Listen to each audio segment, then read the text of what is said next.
Priyanka, your mathematics teacher. Welcome you online learning platform Math is A. Children, in our previous lecture, we had solved the questions of exercise 1E, which has been given on the page number 20 till to question number 7, right? And in this video, we will solve the questions from question number 8. So फटाफट आप question number 20 पे आ जाओ, page number 20 पे आ जाओ, हम questions देखते हैं.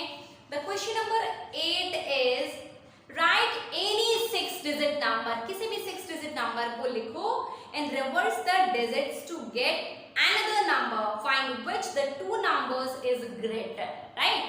सो आपसे क्या कहता है क्वेश्चन में, राइट एनी 6 डिजिट नंबर, कोई भी 6 डिजिट नंबर लिखो. मैं लिख रही हूँ 7, 8, 1, 2, 3 and 9, right? Right? 7,81,239. 6 digit number है ये. फिर क्या कहता है आपसे, reverse the digits to get another number. इसको रिवर्स करना है. रिवर्स करिए आप, फटाफट इसको रिवर्स करो. Then what will you get? You will get 9. Then क्या लिख रखा है, 3, देन 2, then 1, then 8, then 7.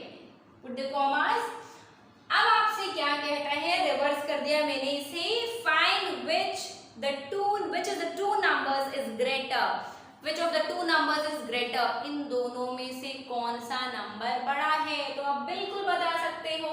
अगर मैं आपसे पूछूं कि 7,81,000 समथिंग डिजिट इज बड़ी है या फिर 9,32,187 ग्रेटर है, तो आप देख करके बता सकते हो और कह सकते हो, ma'am this 9 lakh is greater than from 7,81,239, right. So move on to the question number 9. Question number 9 is 6 candidate contested an election and got the following number of votes. ठीक है, कोई 6 कैंडिडेट हैं, candidate A, candidate B, candidate C till to candidate F, और उन्हें कुछ number of votes मिले हैं, right. Number of votes मिले हैं, लाइक ए को कुछ 7 लाख समथिंग मिला है, बी को 9 लाख समथिंग, फिर सी को भी 7,35,000 समथिंग, डी को 9,45,000 समथिंग, कैंडिडेट ई को 6,52,000 समथिंग एंड कैंडिडेट एफ को 9,97,000 something, right. So first question is which candidate got the maximum votes? किस कैंडिडेट को सबसे ज्यादा वोट मिले हैं? तो बेटा जिसके नंबर सबसे ज्यादा होंगे, बट ऑब्वियस है कि फॉर एग्जांपल अगर आपको 183 मिले हैं वोट्स और मेरे को 215 मिले हैं और मैं आपसे पूछूं कि किसे ज्यादा वोट्स मिले हैं, तो ऑब्वियसली मुझे ज्यादा वोट्स मिले 214. तो आपको बताना है which value is greater, right? And the second one is who got the minimum votes? किसको कम वोट मिले हैं, आप ये भी बता सकते हो. And C is compare the votes of all the candidates and write in the ascending order. तो बेटा असेंडिंग ऑर्डर में कंपेयर करने का मतलब मैंने आपको बताया था. कंपेयर करने का मतलब केवल इतना होता है. So which one is smaller, which one is greater, right. अब ये कोई आर्टिकल नहीं है, ये कोई ऑब्जेक्ट नहीं है, कोई पर्सन नहीं है कि आप इसको देख के बता सकते हो काला, गोरा, मोटा, पतला है, सच कुछ ऐसा नहीं बता सकते आप. नंबर है और नंबर में कंपैरिजन का मतलब होता है केवल आपको इतना बताना होता है कि कौन सी वैल्यू बड़ी है, कौन सी वैल्यू छोटी है. और अगर केवल 2 डिजिट में कंपेयर करोगे, 2 नंबर्स में कंपेयर करोगे, तो ऑब्वियस है, नेचुरल सी चीज है कि अगर एक वैल्यू बड़ी होगी तो दूसरी ऑटोमेटिकली छोटी हो जाएगी, राइट. सो आपको कैंडिडेट्स कुछ दे रखे ए टू एफ और आपसे कहता है कि इनके नंबर ऑफ वोट्स को असेंडिंग ऑर्डर में लिखना है. तो क्वेश्चन नंबर 4 में अपने प्रीवियस लेक्चर में असेंडिंग ऑर्डर में लिखना हमने पढ़ रखा था, तो ये मुझे बताने की जरूरत नहीं है, राइट. क्वेश्चन नंबर 10 पे आते हैं. Right the smallest number of 4 digits using 7, 8, 4, 0. यहाँ पे कोई 4 डिजिट दे रखी हैं और आपसे कहता है स्मॉलेस्ट नंबर बनाना है. स्मॉलेस्ट नंबर बनाना है तो आप क्या करोगे, इसको स्मॉलेस्ट नंबर में लिखने के लिए सबसे पहले कौन सी वैल्यू स्मॉलर है, 4, then 0, then 8, then 7. Yes, 4087. इन 4 डिजिट से सबसे छोटा नंबर हम यही बना सकते हैं। सो द क्वेश्चन अराइजेस कि मैम सबसे छोटा तो यहाँ पे 0 था, स्मॉलर नंबर तो 0 था, so why have not taken 0 here at 1000 place, right? So 0 आप नहीं ले सकते बेटा। अगर आप 0 लिख लोगे आगे तो आगे 0 का कोई मतलब नहीं होता है, और अगर आगे 0 का कोई मतलब नहीं होता है तो ये 3 डिजिट बन गई 487, और मुझे लिखना है 4 डिजिट का number from 7840, right? So question number 11 is right the smallest number of 5 digits using 7, 3, 9, 5, 1. Same process. 7, 3, 9, 5 and 1. अब मैं आपसे कहूं कि इसका स्मॉलर बनाओ तो सेम प्रोसेस है, 1 then 3 then 5 then 7 then 9. 13,579 is the smaller number from these digits, right? Okay, so question number 12, write the greatest 6-digit number using the digits. Same question है, इसमें आपने स्मॉलर बनाया, उसमें आप ग्रेटर बनाओगे, राइट? तो कोई भी अलग कॉन्सेप्ट नहीं है। आते हैं क्वेश्चन नंबर 13 पे, write the annual income of a person whose monthly income is around 3 lakh. कह रहा है कोई पर्सन है और उसकी एनुअल इनकम आपको बतानी है। मंथली इनकम कितनी है? 3 लाख है, राइट? तो एनुअल इनकम कितनी होगी देखते हैं। मंथली इनकम कितनी है बेटा? मंथली इनकम कितनी है उस पर्सन की?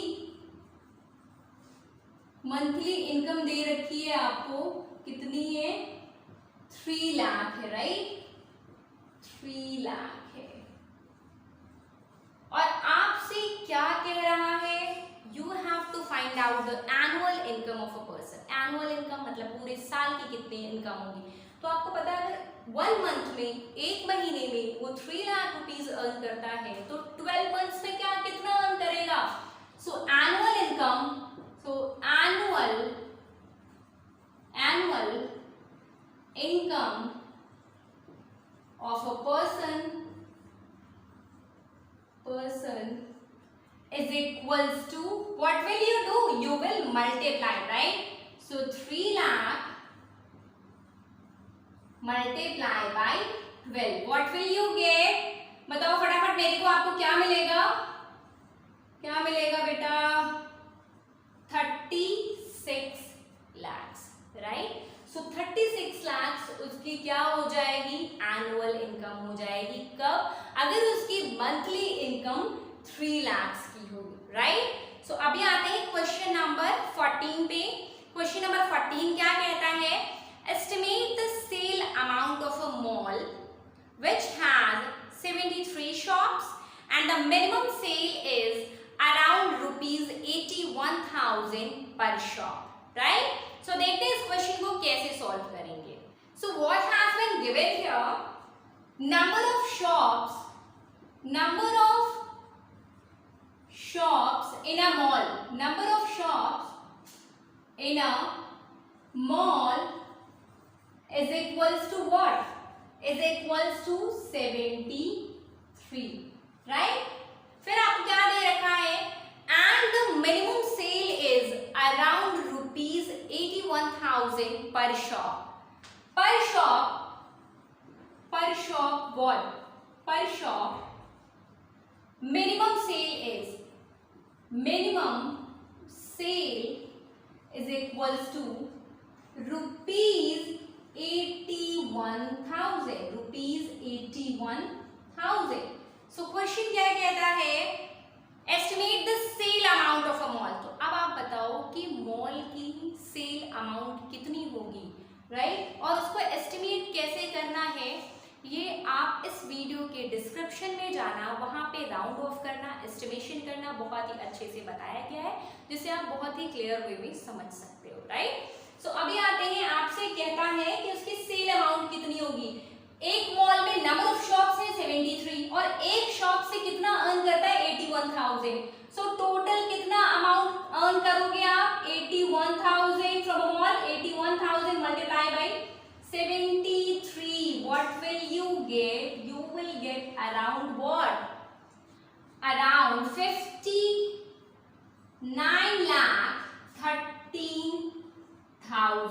Rupees, right. सो मॉल से कितना अर्न करोगे? 59,13,000, राइट। अब इसे एस्टिमेट करना है तो एस्टिमेशन इसका हो जाएगा 59 lakhs, राइट। अब एस्टिमेशन कैसे करते हैं, राउंड ऑफ कैसे करते हैं, आप इस वीडियो के डिस्क्रिप्शन में जाना और वहां पे लिंक दे रखी है कि किसी भी वैल्यू को राउंड ऑफ या एस्टिमेशन कैसे किया जाता है, राइट।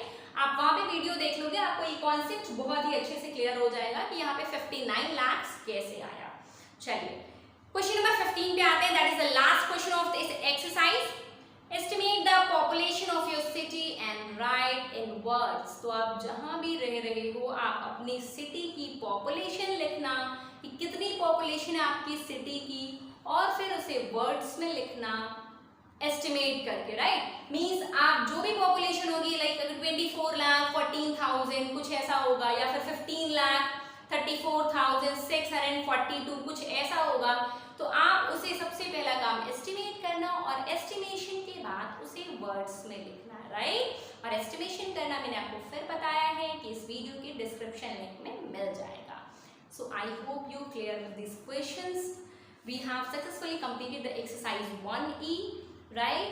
सो स्टूडेंट्स, चिल्ड्रन, अगर आपको ये वीडियो पसंद आई हो, आपको ये क्लास समझ में आई हो अच्छे से, तो आप इसे लाइक करना, सब्सक्राइब करना और शेयर करना, right. So thank you class, thank you for watching this video.